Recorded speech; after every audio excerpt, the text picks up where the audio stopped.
Welcome back to Money Majlis, your bi-weekly dive into the worlds of banking, fintech, technology, marketing, and the ideas shaping the future of finance. I'm your host, Suvo Sarkar.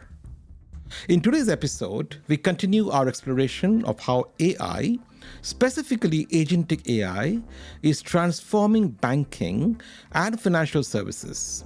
In the last episode, we spoke to Bill Borden of Microsoft. Today, we shall speak to another global leader, Eran Agrios of Salesforce. But before I introduce Eran to you, here's a quick message from my sponsors.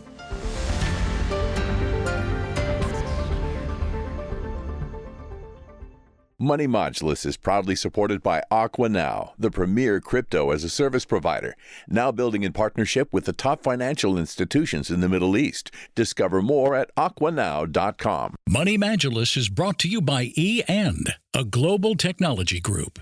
Money Majlis is brought to you by Intellect Design Arena, driving digital adoption in banking and insurance. Money Majlis is brought to you by Live Digital Bank, powered by Emirates NBD. Trust and innovation combined. Money Majlis is brought to you by Network International, the leading digital payments technology company in the Middle East and Africa.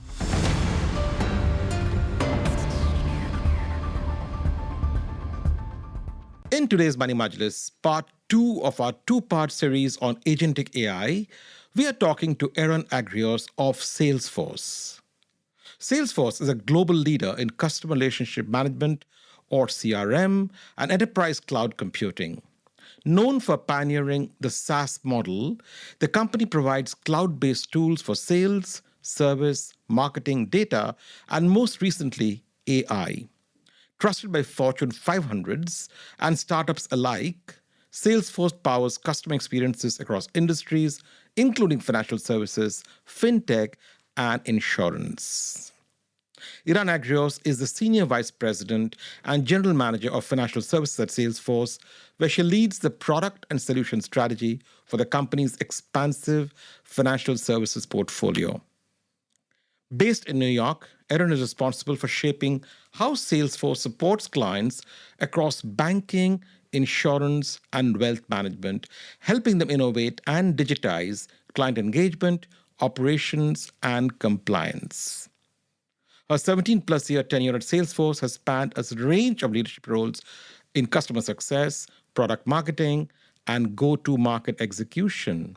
Notably, Eran was instrumental in the launch of Salesforce's first industry-specific product, the Financial Services Cloud, which focused on empowering wealth advisors through purpose-built tools and insights.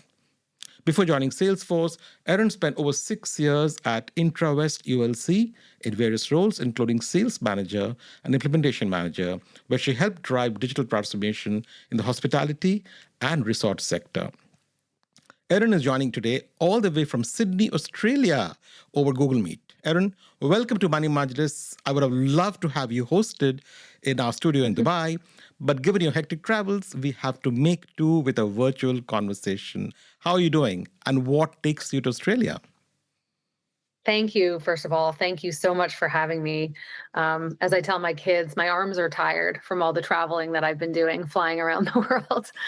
I'm looking forward to the discussion today, but I'm in Australia because we are hosting our second annual Financial Services Summit, where we have over 900 customers signed up to attend tomorrow to learn about industry trends and to learn what's happening with Salesforce in financial services and insurance.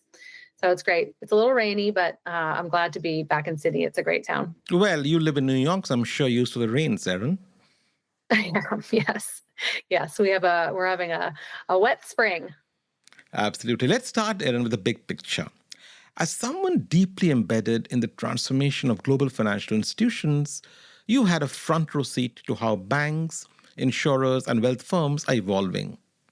Over the past year, what's been the most significant shift that you observed in client expectations or technology adoption, and why do you think that shift is happening now? Yes, well, it's a very good question, I think, especially where we are in technology change. But maybe I'll start with a little bit of a story. So I Hmm. was with a customer a couple of months ago, a CEO of a large bank, and we were talking about implementation timelines and the outcomes that he was looking for. The board was asking, what is he doing in terms of bringing AI into the bank? And he said, Erin, we need to measure this success of this implementation on a stopwatch, Hmm. not by a calendar. Mm. And I think that's a real testament to some of the trends that are happening in the industry right now.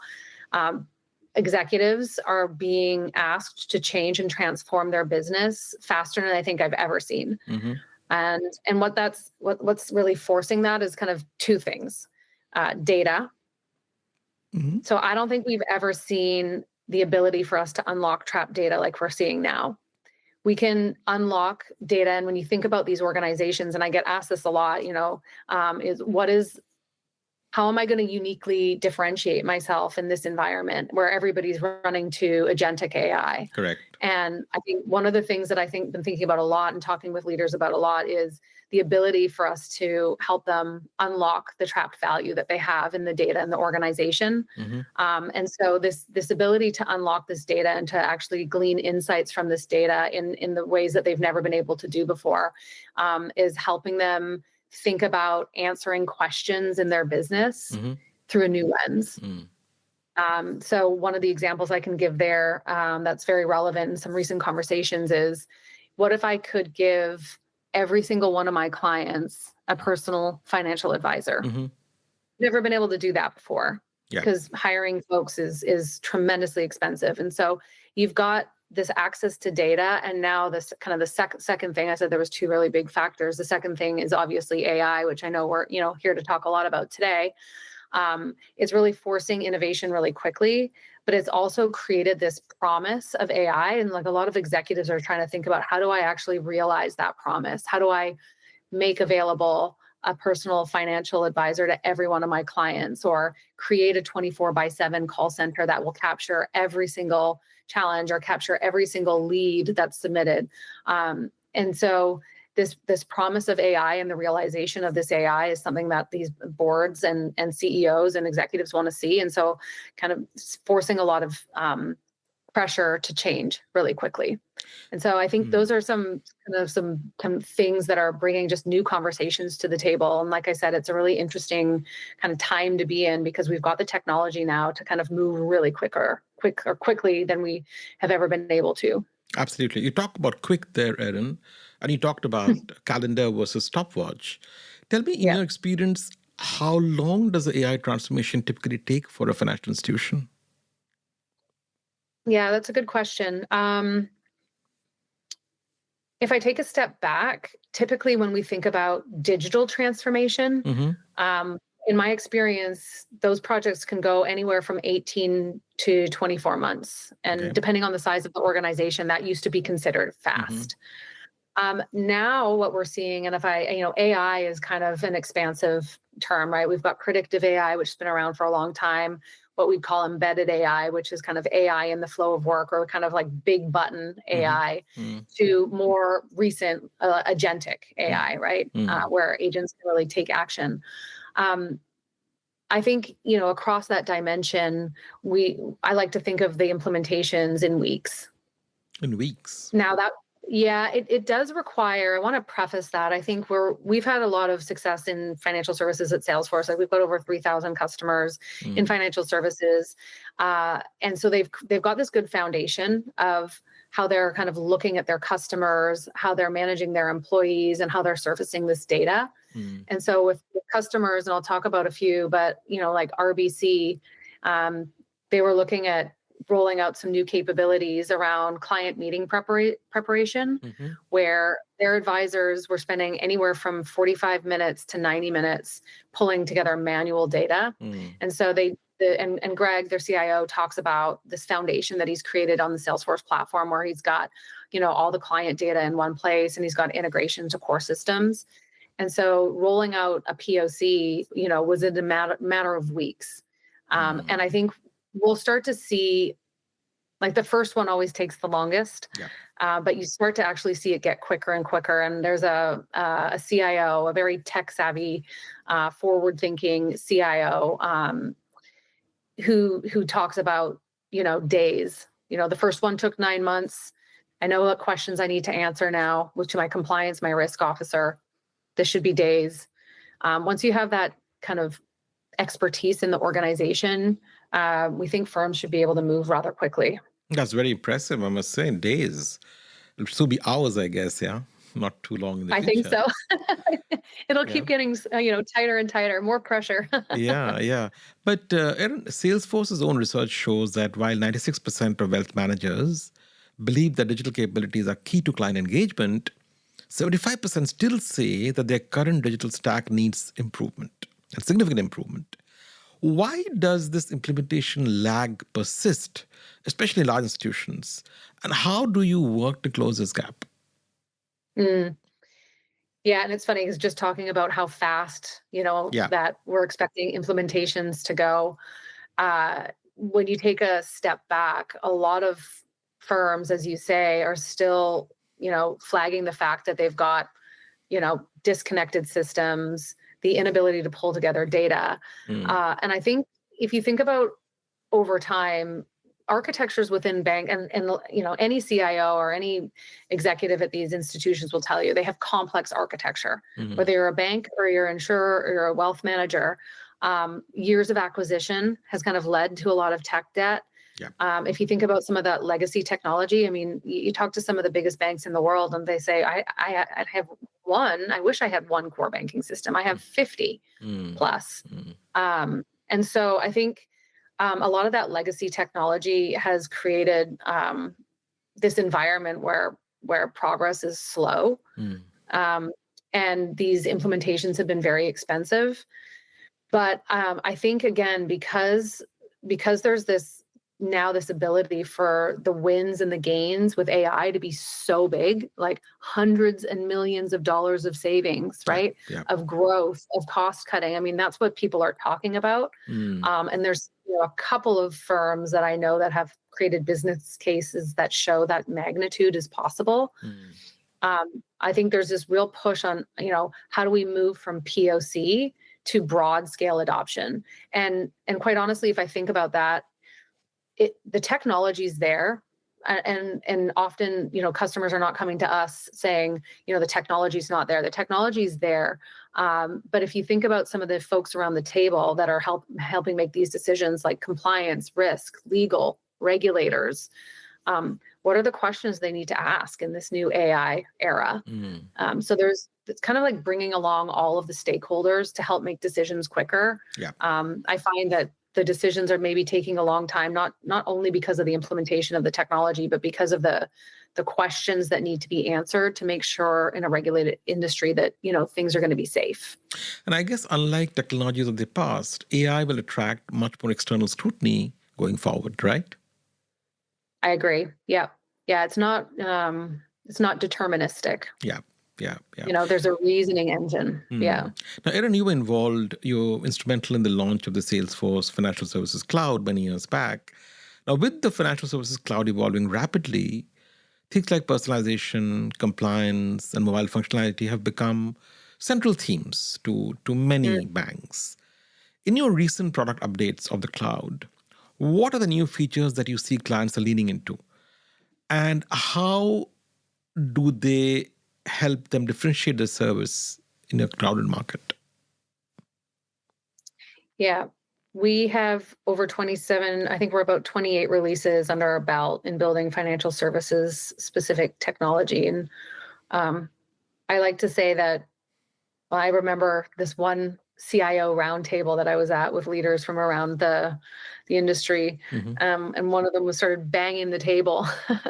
This was about 12 or 13 years ago, saying, our industry built, why are you making us customize everything from scratch? Like build more industry specific capabilities. Mm. And so, speaking more directly to your question around some of the newer things that we've built, we are only able to build some of these new things, and I'll kind of talk about them kind of going outside of what you'd think of as a traditional CRM because of the success that our customers have had on that foundation that we've built over the last, 25, 26 years of Salesforce, but really 10 industry products.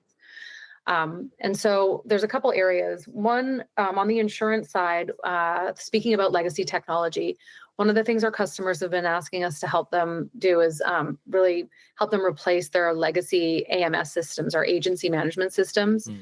An agency management system, think about that as, what a broker would use to go back and forth with the carrier, like policy information, commission splits, things like that. Those AMS systems are quite antiquated. And as people are looking to make decisions on new technology, they're wanting AI built in. They're wanting the scalability of data, as I've talked about, kind of underpinning this technology. And so we launched a product for insurance brokerage that's effectively kind of bringing that agency management set of capabilities onto our platform. And of course, embedding it in AI and thinking about where we can be efficient. And then we've got a couple of different areas, but the other kind of big one that's kind of moving us more, I guess, into the middle office is digital lending. That is like the heartbeat of any bank, right? In terms of where they get their revenue from, spending as much time as you have in the industry. And so any kind of like streamlining of data and forms and documents, the ability to get, like one of our customers said, I want, a 24/7 AI agent that's ready to go if somebody submits a lead or has a question about a personal loan or anything like that at the ready. And so we've spent a lot of time with customers looking at where to make improvements on lending, more on the retail side.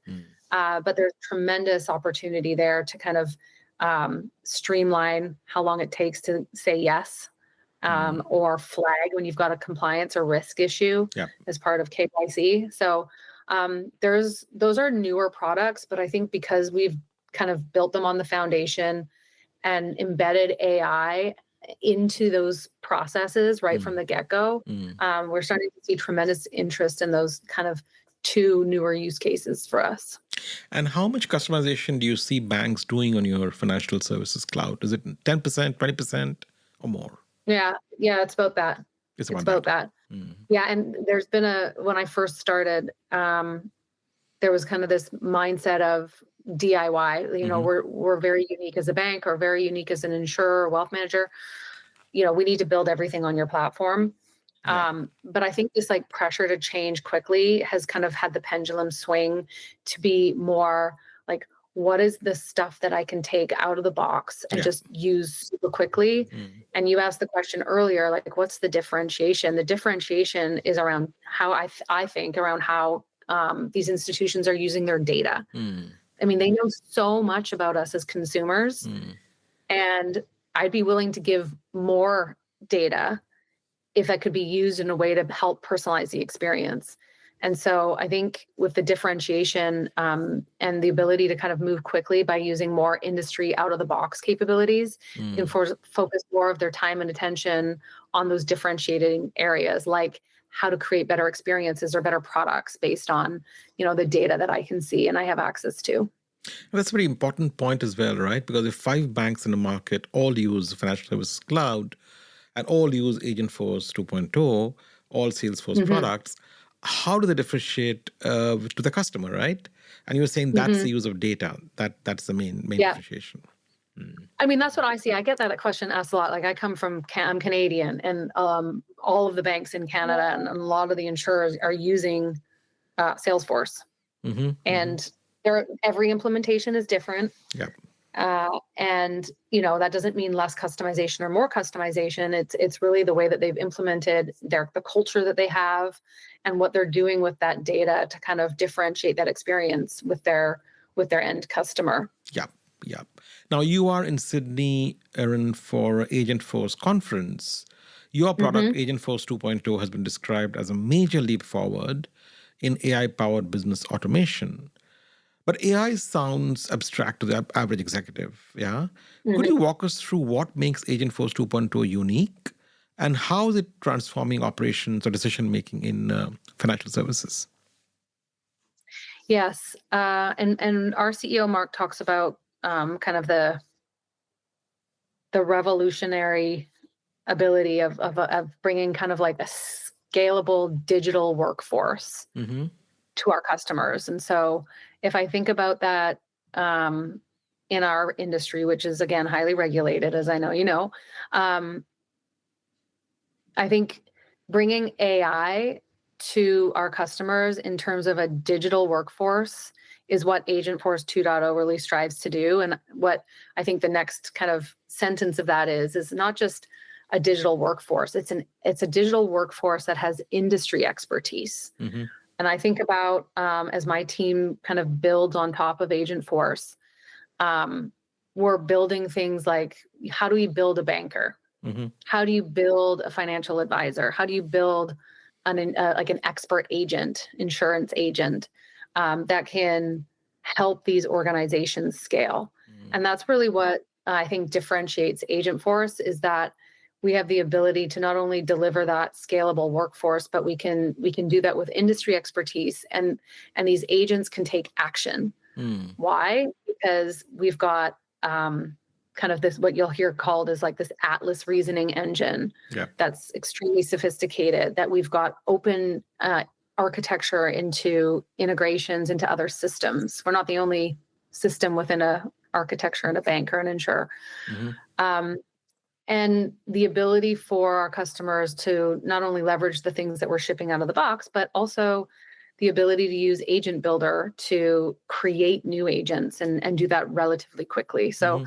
I think, and we didn't build it in a box or in a silo. We are, not to reference RBC again, but RBC has been a real strategic partner. We've got others like Disney who are also partners. But RBC is the biggest bank in Canada, and they really helped us frame Agentforce 2.0 to really meet the needs of a regulated industry. Things like citations, the ability to add guardrails so that we can tell agents what they can do, but more importantly, what they can't do. Can they issue credit? Can they change an address? All of that flexibility is kind of built into that platform. So I think it's extremely exciting, and we've been working super closely with customers to try and get some of these results. And like I said, realize the promise of AI. I'll come back to the same question, Eran, of differentiation. And I asked this question to your industry colleague, Bill Borden of Microsoft, a couple of weeks back, which is, in olden days, when we were doing banking 10, 20, 30 years back, you hired human agents, you trained them, you motivated them, and you made sure that they were giving better service levels than the human agents at a competitive bank, right? Today, if Royal Bank of Canada and let's say TD Bank in Canada, both are using your Agentforce 2.0 and the same technology at the core of it, how will these two banks differentiate with customers? Yeah. I get that question a lot. So if you peel back the technology for a second, what's underlying the technology? And I'll maybe sound repetitive, but it's data. And I remember sitting around the table with banks, ones that you've mentioned, others, going through and kind of like, we had these very experienced call center agents with us in the room, advisors with us in the room, and we're kind of creating these agents and giving it data and kind of pinging it with asking for questions and getting results. Yeah. And it was amazing because it's the same technology, but the data that was going in, so their own policies and procedures, the way that people, if you ask one bank versus another bank how they interpret a regulation, their policies and procedures are going to be, what I've seen, different, right? Everybody's kind of interpreting a different way and implementing that regulation or that policy in a different way. And that shows up in the AI differently. And so you could sit in one bank or one insurance company and ask the same technology, the same question, and you are going to get slightly different results, not just because of the reasoning engine, but because of the data that's powering that. And so, again, probably sounding a bit repetitive, but the differentiation that these organizations have really speaks to what they're doing with their data, and then almost like the go-to-market view of that. How do you take that to market with your customers? I sit with banks all the time, and their products are innovating, or at least the ones that are looking at their data, they're innovating their product offering based on what they're hearing from their customers, the success rate of certain products as they're offered. And so I really think there's a lot to be said in terms of what the insights are that customers are seeing from their data and what they're actually actioning of that. Somebody said to me, an insight is worth $1. The action of that insight is worth 100. Well said. Yeah. So yeah. No, I got that. I think that's very relevant when you think through your AI strategy and how will you use it to your advantage. Because at the end of the day, business is about having an advantage over other players in the market, Exactly. right? Now, moving on to a different question, Eran. In today's interconnected world, I guess no single company can solve everything. Now, Salesforce's partnerships with companies like MasterCard, Google, and Thought Machine seem designed to deliver more modular, I guess, more integrated solutions. What's your strategy behind these collaborations, and how do they help financial institutions, operate more efficiently? I think one of the things, and I have an architect on my team, and he said, you can't go into the future without understanding the current state. And, I think we have to be eyes wide open as partners or vendors for these institutions, that we're not the only application in their technology stack. And one of the longest poles in the tent of any implementation, again, we were talking about how to go from like years to months to weeks to days. You ask any implementation partner or bank or insurer, and they're spending huge amounts of money on implementations and more specifically integrations. And so I think it's part of our right, or part of our responsibility as a partner in these organizations, and understanding the industry very deeply, to partner with. MasterCard exists within everyone. They work within every one of these organizations for things like transaction disputes. We know what those processes look like, the types of data that is needed in order to satisfy that. And so, we really think about kind of these key partners within these organizations. Thought Machine is a great example. They're a modern core that, rightly say, we're not developing a CRM. We need a partner. We're a headless solution. And creating kind of repeatability in these integrations is going to help our customers get to success faster. It's part of the reason why we belong to Buy-in, which is a banking industry architecture network. It's a standard that's, part of the reason why I'm in Sydney is we're having our board meeting here, and many of the banks are implementing Buy-in in their architecture. But even similar on the insurance side, we have the Accord standards. And so I think it's kind of our responsibility, if we're going to build industry-specific capabilities, we have to partner with leading partners in the ecosystem to make implementations cheaper and faster. Okay. Got that. Now, you talked about traditional banks earlier, Eran, and many banks run on decades-old infrastructure. And while the need for innovation is very clear, ripping and replacing systems is costly and, of course, risky. How does Salesforce help institutions layer new capabilities for AI, your financial services cloud, automation, etc., without forcing disruptive overhauls? And by disruptive overhauls, are you meaning basically ripping and replacing systems? That is correct. Yeah, nobody wants to do that. The risk is way too high. Yeah. I think one of the best examples, I always like to say to my team, one of my goals is to be the leader in pet insurance technology. Because if you think about it, pets are the new kids, and so there's a huge move to kind of look for pet insurance, and there's lots of new pet insurance products. And the reason why I bring that up in relation to your question is I kind of see these trends happening, and this is one of the kind of better examples. Is these insurance companies have new products to offer, pet insurance being one. They don't want to stand it up on their legacy technology. Yeah. Why? Often there's not a lot of AI capabilities. It's more rigid, takes longer, it's more expensive. So they look to Salesforce in this instance to say, how do I get kind of a front, middle, back solution that's digital, that has AI and data embedded? And so there's one example where you can say, okay, your legacy technology can run alongside ours, and for new products. Or for products that you're wanting to update, you can move to this new stack.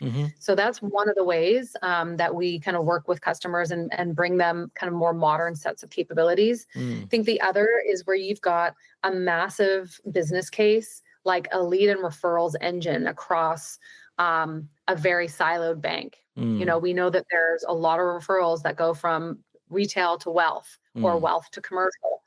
How can we help stand that up really quickly? There's a massive business case there. And so we see customers be very eager to kind of do something like that, can stand on top of their existing capabilities. And then as you've got that platform in place, that kind of opens up more opportunities to look for other processes like that. Now, Eran, just on a different topic, obviously AI is a big discussion in many boardrooms. Many executive boards, management boards discuss this all the time. Do you see where's the ROI question being asked often? And from your vantage point, what are some of the practical real-world use cases where Gen AI is already delivering some value in financial services? Yes, I do. I hear that question asked a lot.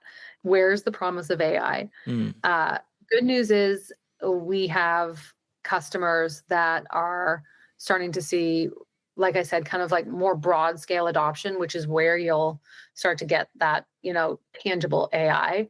I've got a couple of different examples of banks and institutions that I can speak to. PenFed is one of the largest community banks in the US. Today, they resolve 20% of their cases on first contact with AI-powered chatbots. So if you think about that, kind of first iteration was kind of very deterministic chatbots, and they're working to move those to more of an agentic chatbot that can reason.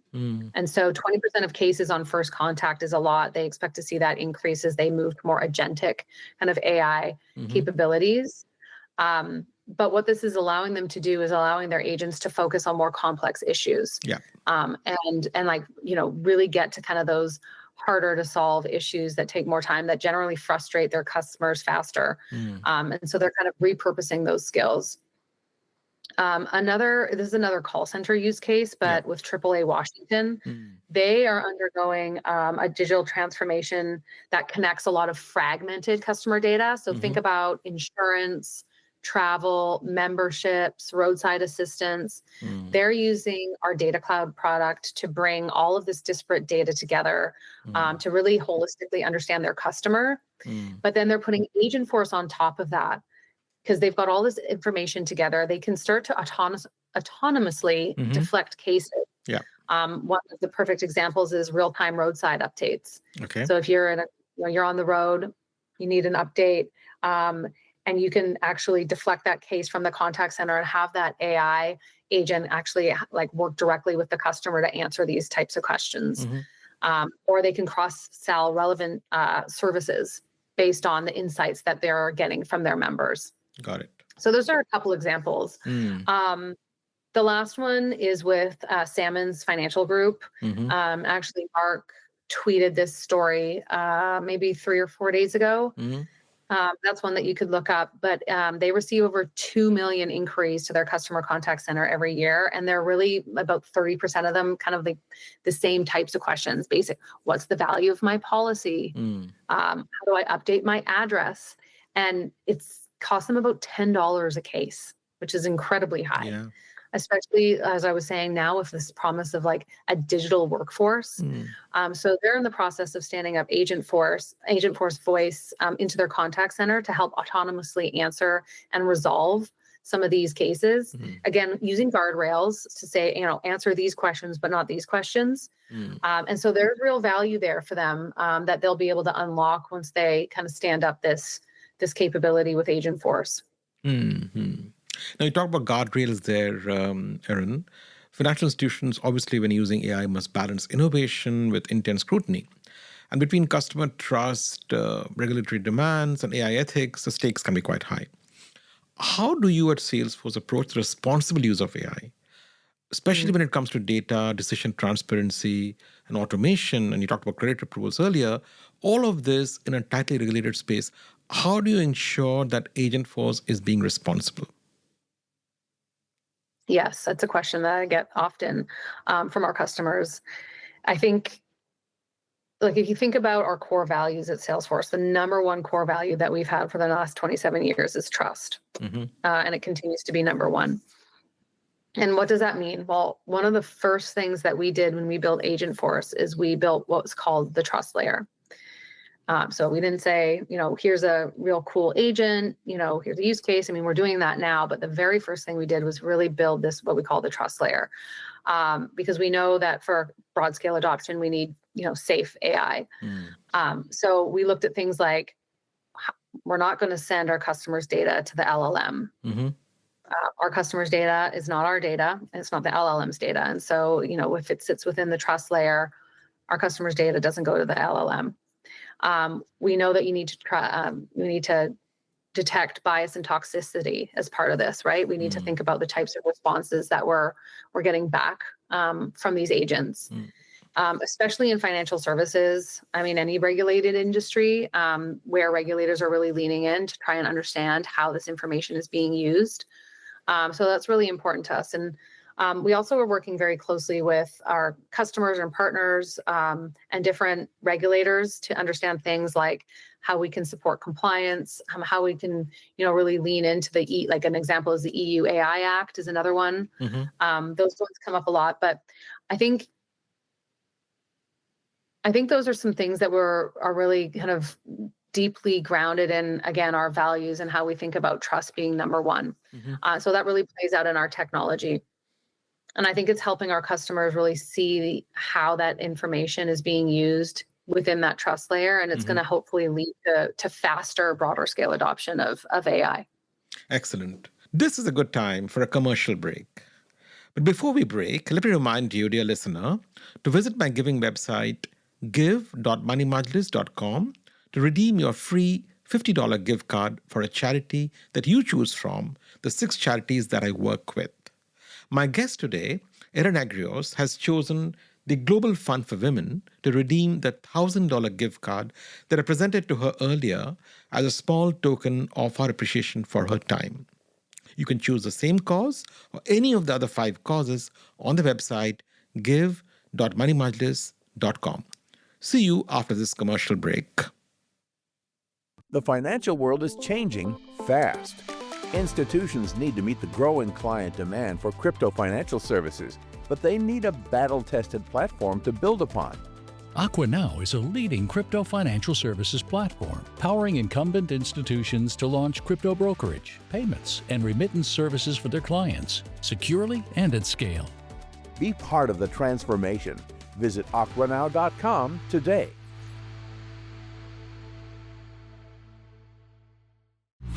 The end touches your life in more ways than you can imagine. You want more tech, more speed, more convenience, more entertainment, more business solutions. Ean gives you all that and so much more. Ean, go for more.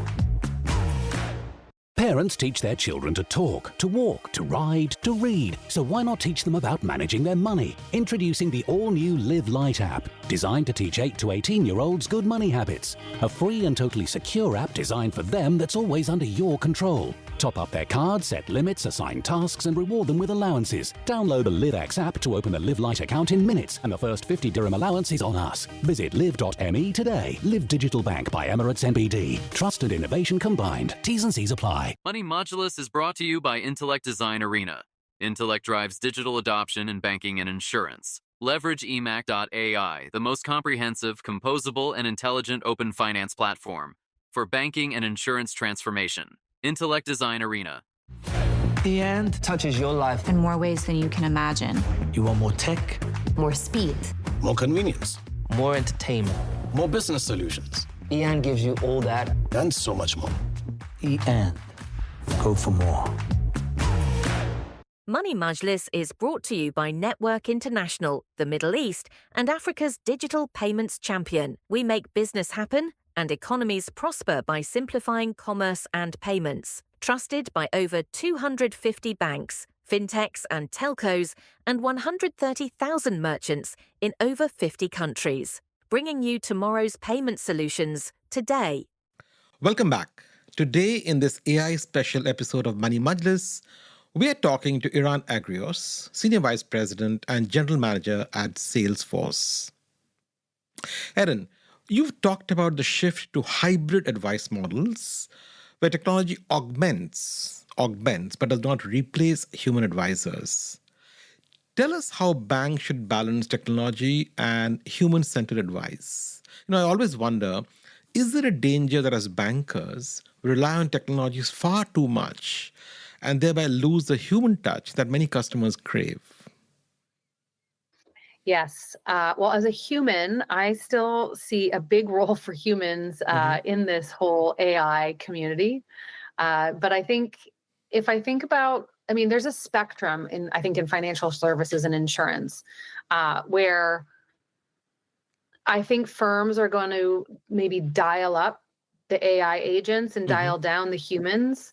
Like a good example of that is you think about the example I gave with Salmon's Financial or even PenFed, where they've got all these calls coming into their contact center or calls coming into their bankers that are quite a repeatable task or a repeatable question. Change my address.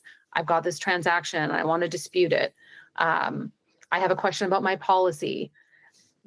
These are things that I think people are feeling more inclined to kind of put these agents to work at. I think we've got very expensive resources within our financial institutions, like advisors, like our insurance agents, like our compliance officers. And, you talk about kind of the relying on technology. I think we can do more with technology and more with AI for things like that kind of manual work. Even honestly, what people are telling me is, even keying in information into CRM. There's much easier ways to get that information in there. We created something as part of one of my very smart product managers created something called AI autofill. Think of this. You've got, hundreds of thousands of complaints coming in each year into your contact center or your branch. There's any different. It's a highly regulated process, different ways to submit that. And what's happening is that you're, as a banker or teller or whomever, you're sitting there having to key in. And I've seen it. Filling out these forms is awful. There's pick lists and all of that. Imagine you could either, you could hook these agents up to your telephony system or, take a really nice, chat experience and basically have AI complete what typically is a kind of a regulated form and save a tremendous amount of time. No banker is going to say, I want to do that, don't have the AI do that. And I'm curious on what you think here, but what I do here where we don't want to rely on technology as much is when you're giving advice or you're recommending a product. We're designing systems that will allow AI agents to do that if our customers want, but I still see there's kind of a hesitancy almost in terms of having too much AI in things that maybe are a little bit more nebulous. So I don't really have a hard and fast rule in terms of where I think kind of the balance is for agents. I think there's way too much learning to do still. But the technology is designed in such a way that we can kind of turn up the agents or turn them down depending on kind of the situation or the kind of the risk tolerance of the bank or the insurance company. No, you're absolutely right, Erin. When I started my banking career 36 years back, as a branch manager, I had to actually total up the check deposits every day, right? Add the deposit slips and add the check amounts. And inevitably every day there'll be one error or the other, which you break your head over within a deadline, right? So that kind of task, I guess, is best on my AI today, right? It doesn't enrich your life in any way. The point you make about filling up forms. But there are other tasks where you are discussing a customer issue, where you are helping a customer choose the right mortgage or the right wealth product or the right insurance. There, of course, customers would prefer to have the final discussion with probably a human agent and a human advisor. And I guess how the transition works, because we are now in the age of robo-advisory, and I mean there are robotic fund managers who do a better job than human fund managers. So the debate is out there whether the human does a better job or does the agent does a better job. But for sure, I believe there is a set of customers who always want to deal with humans. And I guess as banks, we can't leave them to the mercy of technology. I don't know if you agree with that. Yeah. But I agree with that too. Yeah. Now, moving on to a segment which is very technology savvy, the millennials and Gen Zs. Now, the much talked about great wealth transfer of $100 trillion over the next few decades is upon us right now. As millennials and Gen Zs begin to inherit wealth, and that kind of wealth, what changes are you seeing in how your clients are designing the digital experiences for this younger, more tech-savvy audience? Yes, I probably have too long of an answer for this because I think about this all the time. I mean, when we first launched Financial Services Cloud, we were talking about the great wealth transfer, right? So I don't think the great wealth transfer is new. I definitely think it's getting bigger. And to your point, exactly, the younger, more tech-savvy audience expects a different, experience. I will say, in speaking to, industry experts and industry colleagues, that this idea that the robo-advisor would kind of be the answer for these tech-savvy folks, and they could be young or old, I don't know that it's not the only answer. I think that there was probably an opportunity there that may have been missed. I think if you only looked at like robo-advising for your answer, and maybe that was the only thing, readily available. I actually think, the banks and insurers definitely play a role in terms of helping define what a new experience looks like for these tech-savvy individuals. But I actually think there's going to be a point where the tech-savvy individuals, like my kids, they're 7 and 5, but, when they're ready, that they're actually going to bring their own AI assistant to the bank. And it's going to be, I think the way that we need to be thinking about designing these experiences is like almost from like a network of agents. The bank's agent is going to have to operate and probably interact with, the agent of the client. The client's not even going to be the recipient of that experience. And so I think I don't have the answer necessarily, but I think that there's going to be this world where we have our own personal assistants, and they're going to do things like book our travel, figure out at least the first step of what my financial plan would look like based on all these inputs, and be able to interact in kind of like a networked environment. Yeah, interesting that we all carry our own agents with us, our own avatars with us, if you like. Yeah. The other topic, Eran, is about social data. Now, today's wealth manager is expected to be proactive, insightful, and always connected. Your research at Salesforce says 71% of firms plan to use social data to personalize advice. Now, that's a huge shift from traditional segmentation, the way we saw it, years back. How is Salesforce enabling this new level of behavioral insight and engagement without compromising privacy or trust? Yeah. Well, I think, the move to only use first-party data, I think, has really kind of forced institutions to think about how they gather that data in different ways. We now have the ability with Data Cloud to ingest large amounts of data. So really giving our customers options in terms of the types of, and what I see is like behavioral data, transaction data, as you mentioned, social data, and the ability to aggregate that. And our customers are doing that in Data Cloud. And they're bringing that into Data Cloud so that they can basically understand the real-time customer profile. I think if you think about what kind of the previous tech stack looked like, it was CRM data that was, it didn't change as often, but to your point, now you've got like all this other data that's changing literally in seconds. I mean, even go back to the, you said social data, but even the transaction data, there's so much information that you can glean from that transaction data. And so bringing that into a data lake or an actionable data warehouse, customers can start to do things like segment down to, a segmentation of one rather than, these larger segments. So I do think there's a lot of opportunity there. And again, back to like using first party data is really kind of having to have these organizations think about how they collect this data in a different way. But I do think your question around trust and privacy is really top of mind. Again, like going back to our number one principle, our number one value of trust. We are doing things like building consent management into the platform to really make sure that, if customers are saying, yes, you can collect this data or no, you can't, that we've kind of written that into the platform. I mean, that's one example. There's many different things that we've kind of got written into the platform that really make sure that trust, privacy, data security, all of that is kind of, part and parcel of working with, a software that's in the cloud. But we are definitely seeing customers take advantage of the ability to kind of like harness the power of this large scale data and what are the insights that they can get. So I think there's probably, more that customers could be doing there. But I think the ability for us to kind of flex in terms of being able to collect first party data in an environment that's, trusted and safe is becoming, a huge opportunity for our customers. Got it.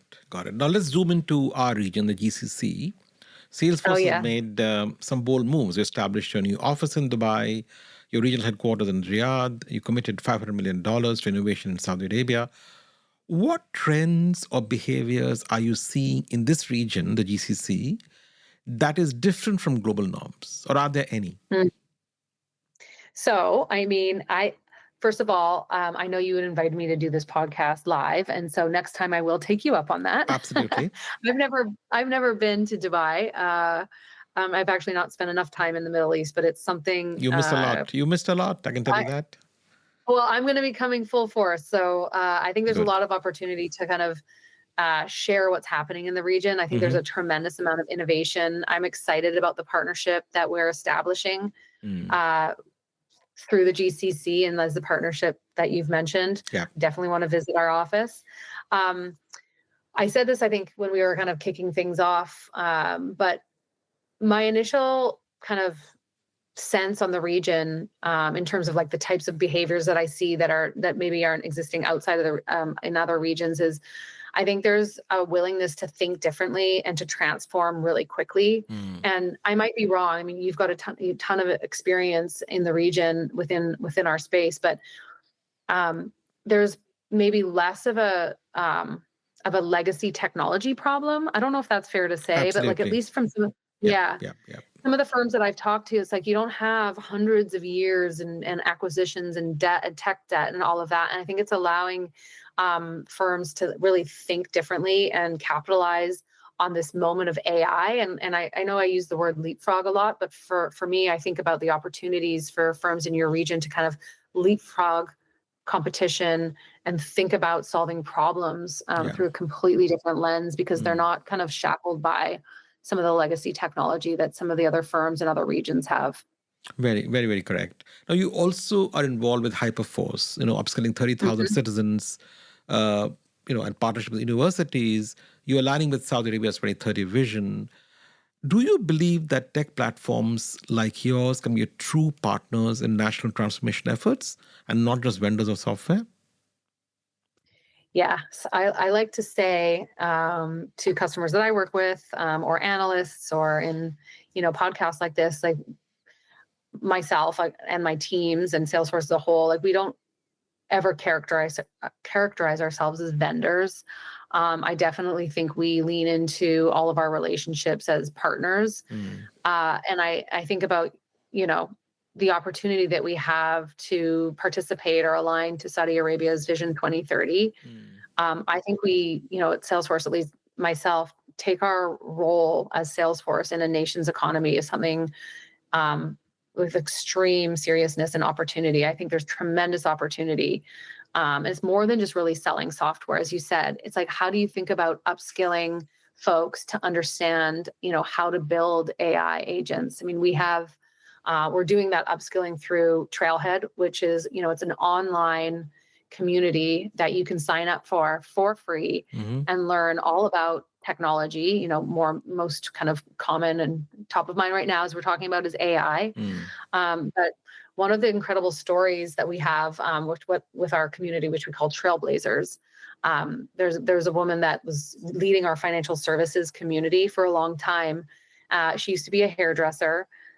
She really upskilled into understanding Salesforce as a platform, and she became an administrator at one of the largest banks in the world, Salesforce administrator. And now she's working at Salesforce as a product manager. I mean, it's absolutely incredible. And I think about, that's one of hundreds of stories where we're really helping kind of change the trajectory of somebody's career and somebody's life. And so, that's one example. There's lots of others in terms of where we invest in nonprofits. I mean, I love the work that you're doing in terms of, giving me the opportunity to kind of say, here's an opportunity to kind of pick a charity that's important to me. And we do a lot of that as well at Salesforce. We dedicate a lot of our time. So it's kind of a long way of saying, like, I think our opportunity for us to work with different economies and nations and organizations to kind of like upskill and kind of think about how technology can really help communities is it's one of the reasons why I joined Salesforce.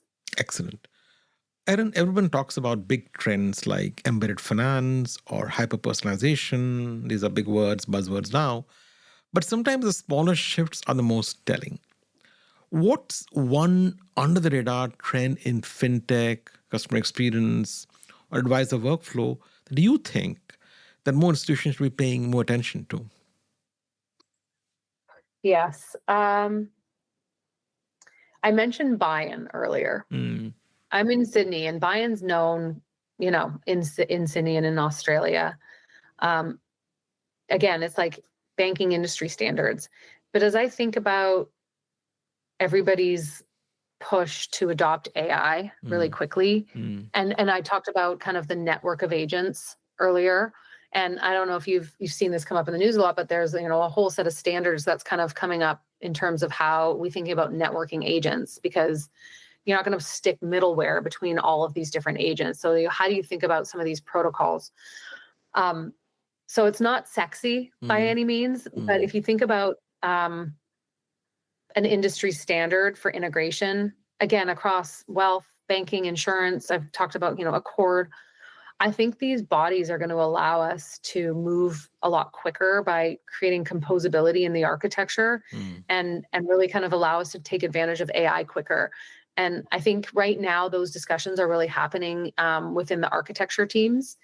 But if you extrapolate what faster integration looks like, what faster adoption of AI looks like, that's like the business leader. The business owner is going to value that hugely. And so I think it's a little bit of a under the radar kind of movement that's been happening. But I think it's especially in an area like where you're in and where we can actually like take a lot of these standards and implement them from the ground up. Rather than a lot of these organizations having to like hollow out their core and bring in these standards, very expensive, which is why sometimes you get pushback on adoption of things like buy-in. But so I think it's an area for folks to kind of lean into and kind of explore, to think about how you can simplify architecture. Agreed, totally. Now, we've had IBM's Arvind Krishna, Microsoft's Bill Borden, and legendary investors like Mark Mobius on this podcast. They've offered sharp perspectives on what's next for banking and finance. What does the next decade hold? From Salesforce's standpoint and your personal standpoint, how do you define the future of financial services in one or two sentences? Yes. So I'm not as bold because I feel like we don't even really know what the next 6 months looks like. I mean, every week things are changing. It's absolutely incredible. But one of the things I will bet money on is that financial services will have an infinite scale of human and digital agents that have industry expertise. And one of the things I think we can all agree on is that if you have infinite scale, you have this unlimited workforce, we can start to put the service back in financial services. Mm-hmm. Mm-hmm.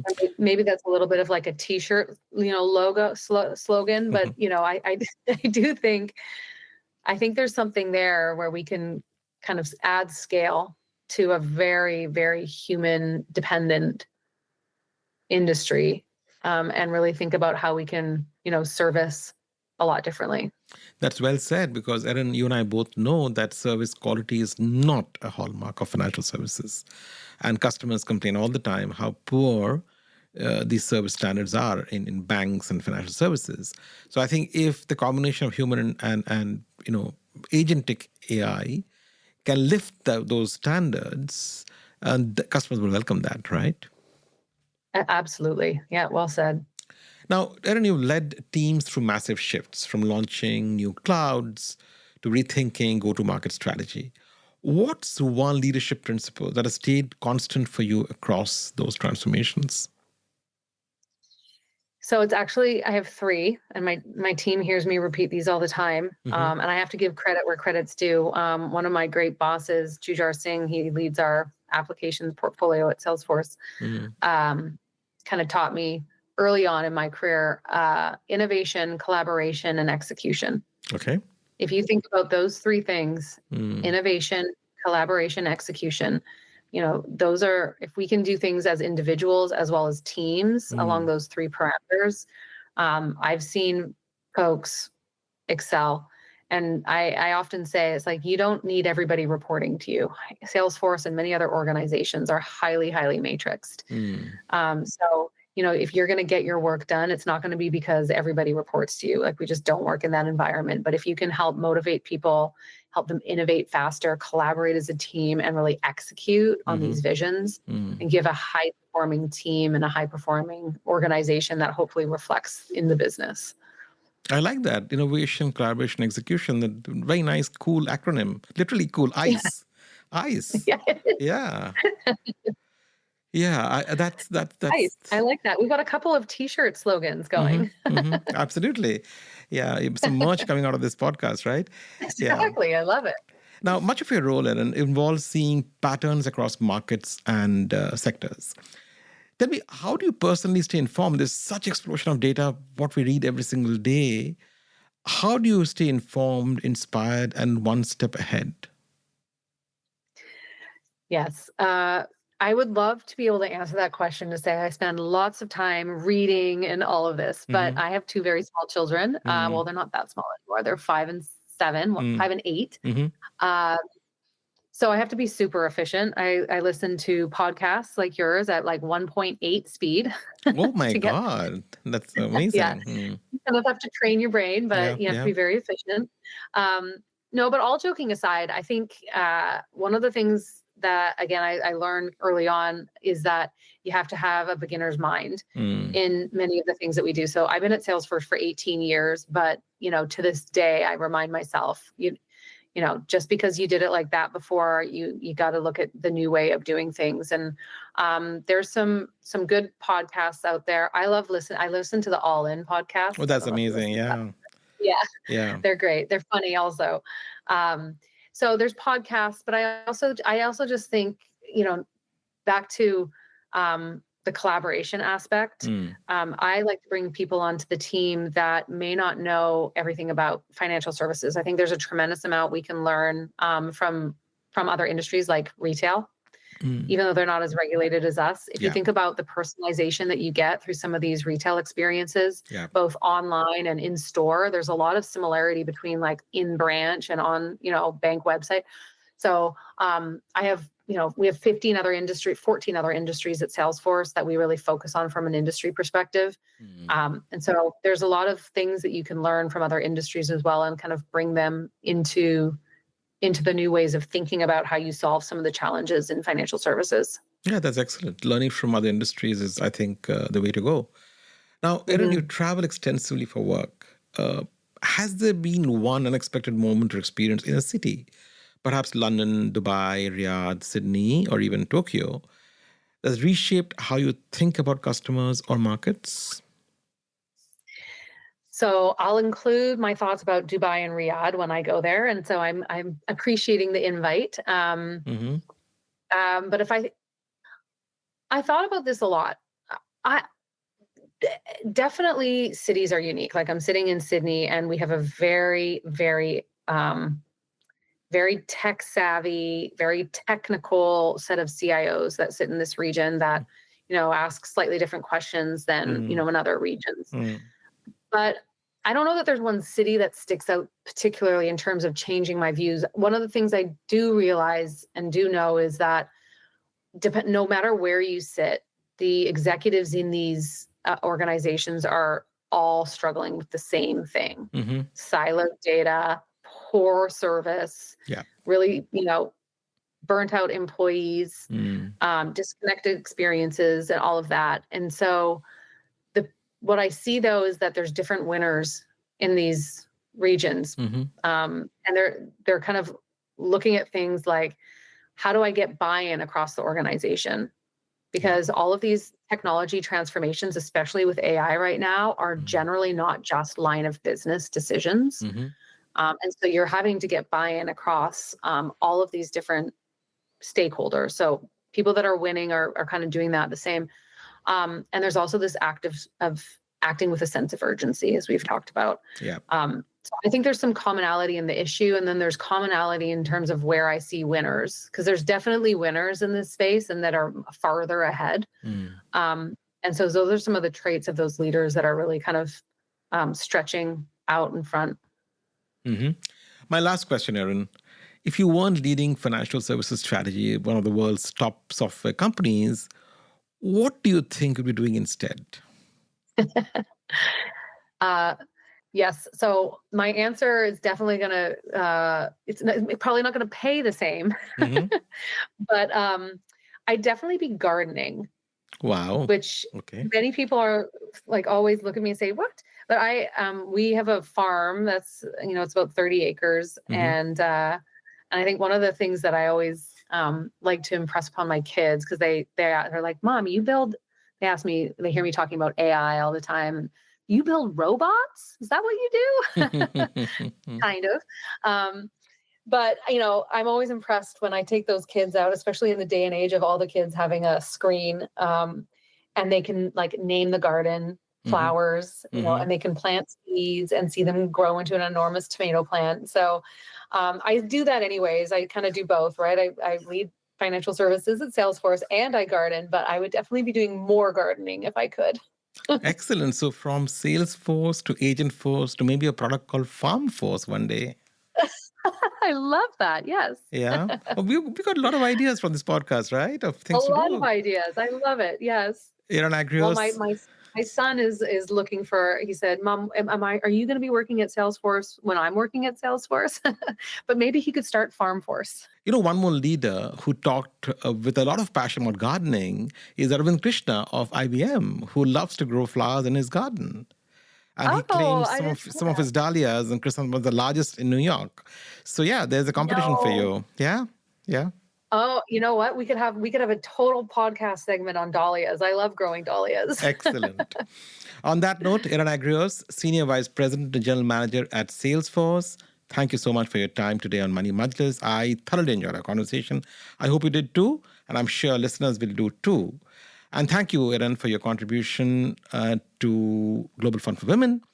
Your year's $1,000 will go a long way to empower women across the world. Money Majlis is proudly supported by Aqua Now, the premier crypto as a service provider, now building in partnership with the top financial institutions in the Middle East. Discover more at aquanow.com. Money Majlis is brought to you by E&, a global technology group. Money Majlis is brought to you by Intellect Design Arena, driving digital adoption in banking and insurance. Money Majlis is brought to you by Live Digital Bank, powered by Emirates NBD. Trust and innovation combined. Money Majlis is brought to you by Network International, the leading digital payments technology company in the Middle East and Africa. That brings us to the end of today's interesting episode of Money Majlis. If you like this podcast, please share with friends, family, and colleagues. And if you have any feedback for me, please email me on suvo@moneymajlis.com. I look forward to hearing from you. And please do remember to visit my giving website, give.moneymajlis.com, to get and redeem your free $50 gift card for a charity of your choice.